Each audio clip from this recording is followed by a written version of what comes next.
नमस्कार, जय हिंद। स्वागत है आपका ओनली यूपीएससी पर। आज के इस वीडियो में हम पढ़ेंगे जो वर्ल्ड एयर क्वालिटी इंडेक्स जारी हुआ है उसमें जो भारत की लगातार लचर स्थिति है उसके पीछे का कारण क्या है, क्या भला है वर्ल्ड एयर क्वालिटी इंडेक्स कौन जारी करता है। तो वनडे एग्जाम से लेकर के लिखित परीक्षा तक हर जगह सवाल यहाँ से पूछे जा सकते हैं। तो इस वीडियो में आप अगर आखिर तक बने रहेंगे तो यूपी पीसीएस, बिहार पीसीएस या किसी भी स्टेट पीसीएस की अगर एग्जाम आप देते हैं, यूपीएससी का एग्जाम देते हैं तो आप सीधा सीधा यहाँ से लाभ ले पाएंगे। ठीक है ना। तो हम समझेंगे वर्ल्ड एयर क्वालिटी इंडेक्स क्या है और भारत की स्थिति इतना लचर क्यों है इसमें, और एयर क्वालिटी किससे खराब होती है, उसका मापक क्या है, पैमाना क्या है, कैसे मापा जाता है, सब कुछ समझ पाएंगे। ठीक है ना। तो हम बात करेंगे वर्ल्ड एयर क्वालिटी इंडेक्स, और ये इंडेक्स कब का है, 2022 का है। और यहाँ पर जो डेटा आपको मिलेंगे वो 2021 के मिलेंगे। ठीक है ना। एक साल, चूंकि पूरा एक साल जो है डेटा एकत्रित किया जाता है, फिर जो है रिपोर्ट जारी होती है। तो ये रिपोर्ट जो है 2022 का है, बट ये जो डेटा है ना ये 2021 का है। ठीक है ना। अब ये वर्ल्ड एयर क्वालिटी इंडेक्स जो है ये जारी कौन करता है, तो IQ एयर कंपनी जो है एक है, प्राइवेट कंपनी है, ये इसको जारी करती है। और ये जो कंपनी है ये स्विस कंपनी है। स्विस का मतलब स्विट्जरलैंड की एक कंपनी है। और ये जो कंपनी है एक प्रकार की एयर क्वालिटी कंपनी है, एयर क्वालिटी पर काम करने वाली कंपनी। इसकी स्थापना 1963 में हुई। कहाँ पर, 1963 में, और इसका मुख्यालय भी स्विट्जरलैंड में ही है। तो ये करती क्या है कि पूरे साल भर डेटा एकत्रित करती है। अब कैसे एकत्रित करती है, अलग अलग राज्य का मतलब यहाँ पर अलग अलग देश से है, अलग अलग देश से जो सरकारी आंकड़े हैं कि उस देश का जो है पर्टिकुलर डिपार्टमेंट ईयर को लेकर के क्या आंकड़ा जारी करता है, तो उन सारे आंकड़ों को लेकर के कंपाइल करता है। और कंपाइल करके पर ईयर यानी कि हर वर्ष ये अपना एक ईयर क्वालिटी इंडेक्स जारी करता है। ठीक है ना। अच्छा, ईयर क्वालिटी मापने का क्या तरीका है, कैसे मापते हैं कि कहीं की ईयर खराब है, कहीं की ईयर अच्छी है, इसको मापने का यंत्र क्या है, तो यंत्र कोई नहीं है। PM 2.5 को मानक बनाया गया है। ईयर क्वालिटी इंडेक्स जो जारी होता है उसमें जो मानक है वो PM 2.5 है। अब आप कहेंगे कि गुरुजी ये क्या है, PM 2.5 क्या होता है, तो ये पार्टिकुलेटेड मैटर होता है, पार्टिकुलेटेड मैटर होता है। और ये 2.5 उसके साइज को बताता है। तो PM 2.5 का लेवल कितना है, कहाँ ज़्यादा है कहाँ कम है, उस आधार पर तय होता है कि उस पर्टिकुलर जगह का ईयर क्वालिटी इंडेक्स क्या होगा। तो ये कुल जमा बात हुआ कि इंडेक्स जारी कैसे होता है, जारी कौन करता है। अब हम आते हैं कि जो नया इंडेक्स जारी हुआ है उसमें भारत की स्थिति क्या है।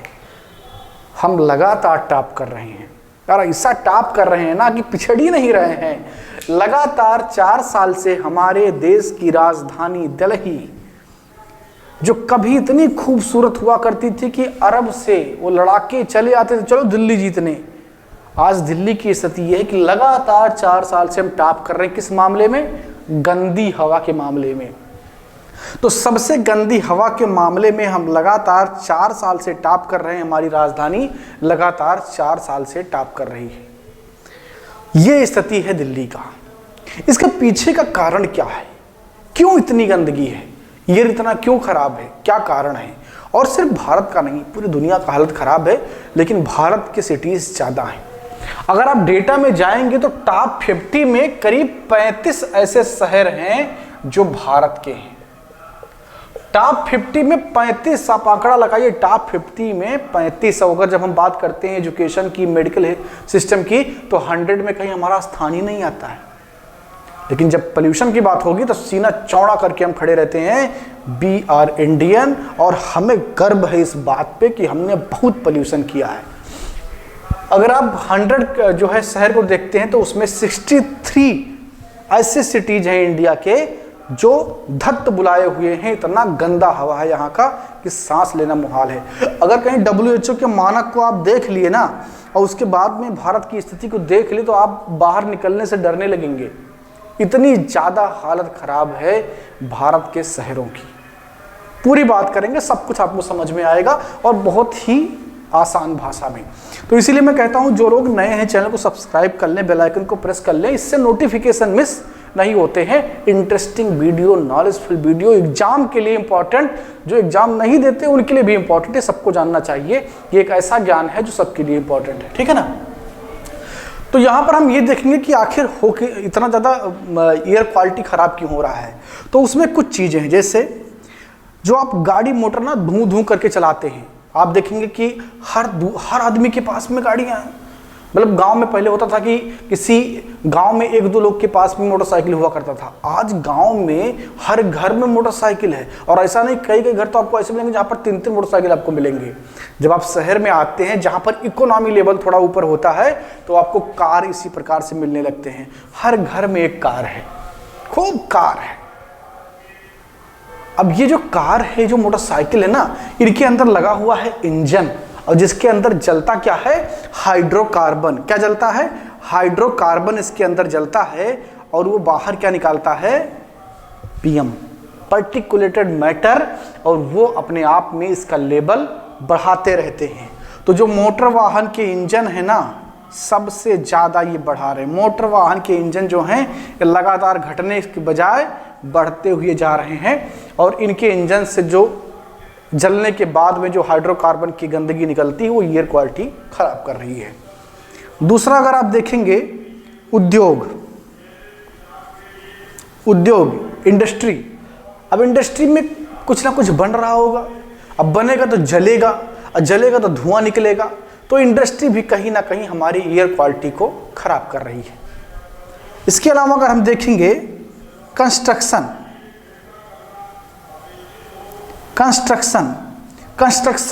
दिल्ली में जो एयर क्वालिटी इतना पुअर है, उसके पीछे सबसे बड़ा रीजन जो है ना, कंस्ट्रक्शन है। बहुत भारी लेवल पर कंस्ट्रक्शन लगातार होते रहते हैं, और वो भी बहुत बड़ा रीजन है एयर क्वालिटी इंडेक्स खराब होने का। चौथे नंबर पर हम देखेंगे तो घरों में जलने वाली लकड़ी और इसके अलावा कोयला। घरों में जो जलने वाली लकड़ी होती है और कोयला होता है, ये भी कहीं ना कहीं जिम्मेदार है किसके लिए, एयर क्वालिटी इंडेक्स खराब करने के लिए। यहाँ पर मैं आपको थोड़ा सा समझाता हूँ कि जब दिल्ली का आंकड़ा निकाला जाता है तो नवंबर में दिल्ली का आंकड़ा बहुत बेकार हो जाता है, बहुत बेकार हो जाता है। और इसके पीछे कई कारण हैं। नवंबर में जो आंकड़ा खराब होता है उसके पीछे रीजन ये है कि नवंबर में थोड़ी थोड़ी ठंडी स्टार्ट हो जाती है, हवा जो है नीचे बैठने लगती है। हवा जब ठंडी होगी तो नीचे बैठेगी। और दूसरी बात, इसी टाइम पर क्या हो रहा होता है कि बहुत सारे प्यारी जलाए जाते हैं आसपास के एनसीआर के क्षेत्र में। इसके अलावा कंस्ट्रक्शन वर्क तो लगातार चलते ही रहते हैं, घरों में कोयला जलाना भी एक तरीके से स्टार्ट हो जाता है। और मोटर वाहन तो इतने ज़्यादा हैं कि दिल्ली में सिर्फ ट्रैफिक ही है देखने के लिए। है क्या भाई, ट्रैफिक के अलावा आपको कुछ और दिखता है? नहीं। अगर आप लाल किला देखने जाएंगे ना तो आपको इतना ट्रैफिक मिल जाएगा, आप कहेंगे कि यार लाल किला मुझे नहीं देखना, मुझे घर भेज दो बस।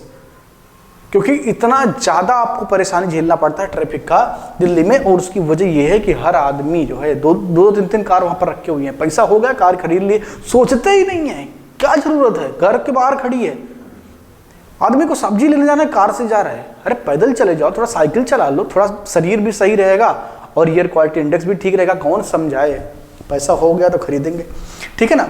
तो ये लकड़ी एवं कोयला जलने से, कंस्ट्रक्शन, उद्योग और मोटर वाहनों की वजह से ये आपको देखने को मिलते हैं। यहाँ पर मैं एक चीज़, आपका एक संदेह दूर करना चाहता हूँ। कुछ लोग आपको तर्क देते मिलेंगे ना कि अगर मेट्रो सिटी आप बना दीजिए ना तो सब कुछ चौकस हो जाएगा, एकदम बढ़िया हो जाएगा। गुरु, स्थिति ये है कि जितनी मेट्रो सिटी हैं उनमें चेन्नई को छोड़ दो ना तो बाकी की हालत और ख़राब हुई है। यानी कि मेट्रो सिटी बनने के बाद में एयर क्वालिटी इंडेक्स पुअर हुआ है, केवल और केवल चेन्नई में सुधार हुआ है। बाकी जितनी मेट्रो सिटीज हैं उनका एयर क्वालिटी इंडेक्स नीचे गया है, यानी कि खराब हुआ है। इंडेक्स में ऊपर जाएंगे और क्वालिटी में नीचे जाएंगे, ठीक है ना। तो ऐसा नहीं है, जब तक बहुत प्लान्ड तरीके से पब्लिक ट्रांसपोर्ट सिस्टम को नहीं बनाया जाएगा तब तक इसका लाभ नहीं मिलेगा। हमने मेट्रो बना लिए लेकिन हम रिप्लेस नहीं कर पाए उनको कार से ना, हम रिप्लेस नहीं कर पाए उनको टैक्सियों से जिनमें हाइड्रोकार्बन के फ्यूल पड़ते हैं। जब आप उनको रिप्लेस कर दें, इस तरीके का इंफ्रास्ट्रक्चर आपके पास हो तब जा करके आप मिस कर पाएंगे। आप अमेरिका वगैरह में देखेंगे ना, तो लोग मेट्रो से सफ़र करते हैं, फिर बाहर निकले पैदल भी चलते हैं। अगर उनको 500 मीटर जाना है तो पैदल चले जाएंगे। इंडिया में क्या है, अगर जेब में पैसा है तो जैसे ही किसी बस से उतरेंगे, टैक्सी बैठ ले, टैक्सी से उतरे रैपिडो बैठ ले, यानी कि लगातार धुआं का धुआं होता जा रहा है। तो अवेयरनेस बहुत ज़रूरी है। जब तक अवेयरनेस नहीं होगा ना, एयर क्वालिटी इंडेक्स सही नहीं होने वाला है। तो ये हो गए, ये तो वह कारण है जो इंसानों के कारण हो रहे हैं, ठीक है ना, इंसानों के कारण हो रहे हैं, इंसान इसमें लगा हुआ है। कुछ ऐसे भी रीजन है जो कि इंसानों के हाथ में नहीं है, जैसे धूल, जो धूल उड़ती है उसके कारण भी एयर खराब होता है, एयर क्वालिटी इंडेक्स डाउन होती है। और इसके अलावा रेत, ठीक है ना, और इसके अलावा जो जंगली आग होती है, जंगल में आग कई बार खुद लगते हैं, और जब जंगल में आग लगते हैं तो बहुत बड़े लेवल पर, बहुत बड़े स्केल पर आग लगते हैं, और फिर उससे क्या होता है, एयर क्वालिटी बहुत खराब होता है। तो ये कुछ प्राकृतिक कारण भी हैं एयर क्वालिटी के खराब होने के। तो अब आप समझ गए होंगे कि एयर क्वालिटी किसी जगह पर खराब क्यों होती है। अब हम देखते हैं कि इंडिया की जो स्थिति है उस पर आते हैं और दिल्ली की बात करते हैं। इंडिया में जो सबसे खराब स्थिति इस बार पाई गई है वो भिवाड़ी की पाई गई है। भिवाड़ी अलवर जिले में है, राजस्थान राज्य के अलवर जिले में भिवाड़ी एक शहर है जो कि सबसे ज्यादा पॉल्यूटेड पाया गया है पूरी दुनिया में। कहां पर? पूरी दुनिया में, नॉट इवन इंडिया, पूरी दुनिया में भिवाड़ी शहर सबसे ज्यादा एयर पॉल्यूटेड है। आप कहेंगे दिल्ली, व्हाट अबाउट दिल्ली? दिल्ली चौथे नंबर पर है, लेकिन राजधानी की जब बात होती है तब दिल्ली टॉप पर आता है। जब दुनिया भर की राजधानियों की बात होती है तो दिल्ली टॉप पर है, अदरवाइज दिल्ली चौथे नंबर पर आता है गंदगी में, ठीक है ना, वायु प्रदूषण में, वायु की गंदगी में, एयर क्वालिटी में दिल्ली का नंबर चौथा है। लेकिन जो है अगर कैपिटल वाइज देखेंगे तो दिल्ली का जो स्थान है वो पहला है, और दूसरा नंबर किसका है? हमारे पड़ोसी बांग्लादेश की राजधानी ढाका का, ठीक है ना। तो ये है दिल्ली की स्थिति। अब अगर आंकड़ों पर जाएं तो आंकड़ों में अगर जाएंगे तो सितंबर महीने में दिल्ली का जो एयर क्वालिटी इंडेक्स है वो ठीक होता है सबसे ज्यादा, और वो कितना होता है? 30.2 माइक्रोग्राम प्रति मीटर क्यूब। कितना? 30.2 माइक्रोग्राम प्रति मीटर क्यूब ये होता है। जबकि जो WHO का मानक है, जो WHO का मानक है वो करीब 5 माइक्रोग्राम के आसपास है। 5 माइक्रोग्राम पर मीटर क्यूब अगर जो है PM 2.5 घुला हुआ है तो क्या है, वो ठीक स्थिति है सेहत के लिए। लेकिन अगर इसको 6 से गुणा करेंगे तब ये 30 के आसपास पहुंचेगा, यानी कि WHO के मानक का 6 गुना आप करेंगे तो दिल्ली की अच्छी स्थिति पर पहुंचेंगे, यानी कि दिल्ली बहुत दूर है। WHO के मानक से, जो कि हेल्दी मानक है, उससे दिल्ली बहुत दूर है। अगर गंदा वाला बता दिए ना, गुणा मैं नहीं करने वाला, क्योंकि जब सबसे ज्यादा पोल्यूशन दिल्ली में होता है तो 224.1 माइक्रोग्राम प्रति मीटर क्यूब। कौन गुणा करने जाएगा? कितना गुना है? क्या फायदा क्या है करने का? मत करो, WHO से बहुत दूर है, ठीक है ना। तो ये दिल्ली की स्थिति है। यहां पर मैं आपका ध्यान एक और शहर की तरफ लेके चलूंगा, अरियालूर, ठीक है ना। ये साउथ इंडिया का शहर है अरियालूर, जो कि तमिलनाडु में स्थित है। कहां पर?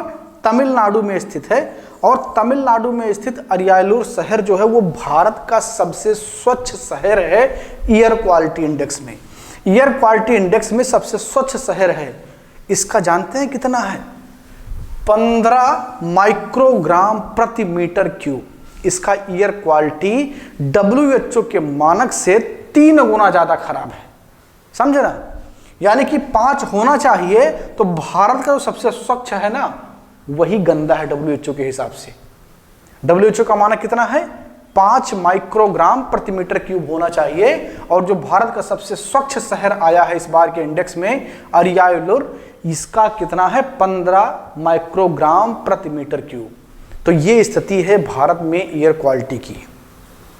अब आप सोच रहे होंगे कि इतनी समस्या मैंने बता दी, क्या कुछ समाधान भी बताएंगे या सिर्फ डराएंगे?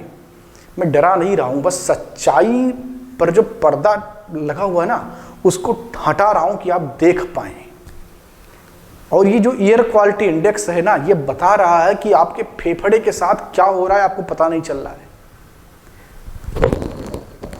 आप समझ लीजिए कि चिमनी में जी रहे हैं।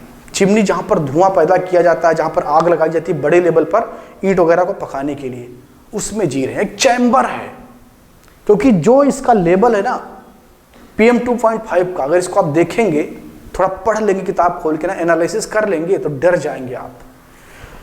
तो इसका उपाय क्या है, कैसे इसको दूर किया जाए? तो सबसे पहली जो जरूरत है वो है ग्रीन एनर्जी। हमें ग्रीन एनर्जी पर जाना होगा। ग्रीन एनर्जी का मतलब होता है ऐसी एनर्जी जहां पर हाइड्रोकार्बन ना जलाए जाए। जैसे हम अगर ज्यादा से ज्यादा इलेक्ट्रिक व्हीकल का प्रयोग करें पब्लिक सिस्टम में, पब्लिक ट्रांसपोर्ट में, और वो जो इलेक्ट्रिक बन रहा है ना वो भी हाइड्रोकार्बन बेस्ड नहीं होना चाहिए। वो या तो जो है पानी के द्वारा बने, ठीक है ना, या उसे सूर्य से बनाया जाए उस बिजली को। ऐसे बिजली पर जब हम डिपेंडेंट होंगे तो पूर्ण रूपेण ग्रीन एनर्जी होगी और इससे हम काफी बचाव कर सकते हैं, एयर क्वालिटी इंडेक्स काफी बेहतर कर सकते हैं।